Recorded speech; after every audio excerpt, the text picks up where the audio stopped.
Do you think habits are hard to create or change? Well, not if you use science and research. I'm here to tell you with science backed research and a mindset shift, habits can be very easy to create or change.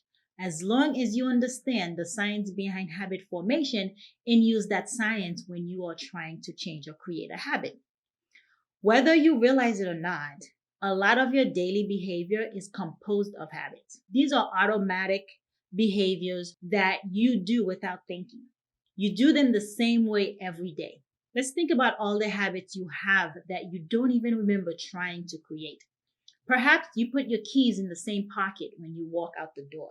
Or maybe you have a routine that you go through every weekday when you first wake up. Or you pat your pocket checking for your wallet every time you leave the house. You probably have routines around hundreds of things. For example, how you leave the house for work, what you do as soon as you get to your workplace, how you clean your house or apartment, how you do laundry, how you exercise, how you wash your hair, how you water your house plants, how you take your dog for a walk, how you feed your cat, how you put your children to bed at night. How did you end up with so many habits if they are so hard to create? If you understand the science around how habits are formed, you will see that there are some fairly simple things you can do that make habits very easy to form and even relatively easy to change. For most people, habits are created unconsciously, which means they are forming without our permission. They are carried out automatically. Habits help us do the hundreds of things we need and want to do in our lives. Because we can carry out a habit without having to think about it, it frees up our thought process to work on other things. It's a clever trick that our brains have evolved to make us more efficient. Let's take a look at the science behind forming habits. If you ever took a psychology course, you probably have heard of the name Ivan Pavlov. Pavlov won a Nobel Prize in 1904 for his work in medicine. He researched the digestive system, working primarily with dogs. But while he was doing research on digestion, he discovered something that surprised him. Pavlov was measuring the amount of saliva that dogs produce as part of digestion. He noticed first that dogs would salivate when they saw food, even before they tasted it. Then he noticed that if another event, such as a bell or the footstep of the experimenter, was paired with the food, the dog would eventually start salivating at just the sound of the bell or the sound of the footsteps. This is called classical conditioning. And it goes like this. First, you pair two things together, a stimulus, food, and a response, salivating.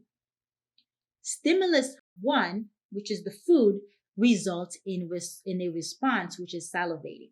Still with me? Okay.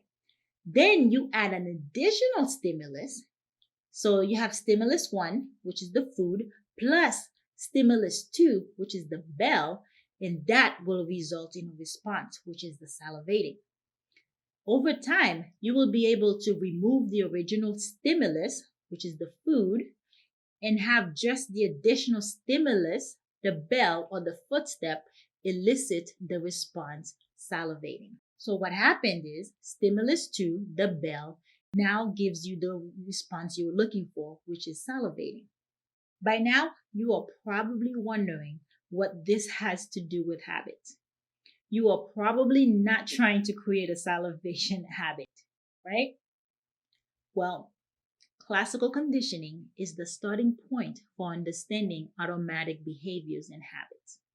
For example, let's take a look at smoking. We start with stimulus 1, seeing a cigarette. That will result in a response, which is to light up and smoke the cigarette.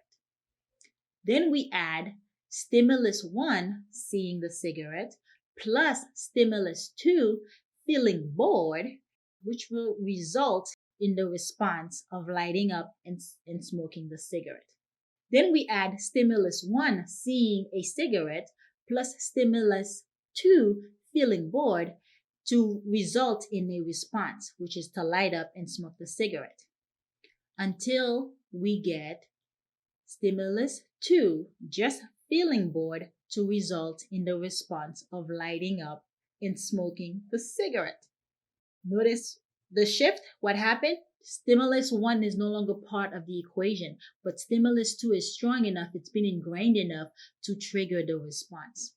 So, keeping this original research in mind, I want you to use the habit scoreboard below to get an idea of all the habits you have that you don't even remember trying to create. The best morning routine habit scoreboard is a simple method you can use to become more self-aware and notice habits and behaviors that you may not realize you are already doing. To create your own habit scoreboard, start by making a list of your daily morning habits. Start at the beginning of your day and write down each habit you do. For example, you wake up, you turn off the alarm, you make your bed, you brush your teeth, you get dressed, you drive to work, so on and so forth. You can make this list as long or as short as you would like, but you must make it comprehensive, that it includes everything you currently do in the morning. Once you have a full list, look at each behavior and ask yourself, is this a good habit, a bad habit, or a neutral habit? If it is a good habit, write positive or plus sign next to it. If it is a bad habit, write negative or minus sign next to it. If it is a neutral habit, write the equal sign next to it.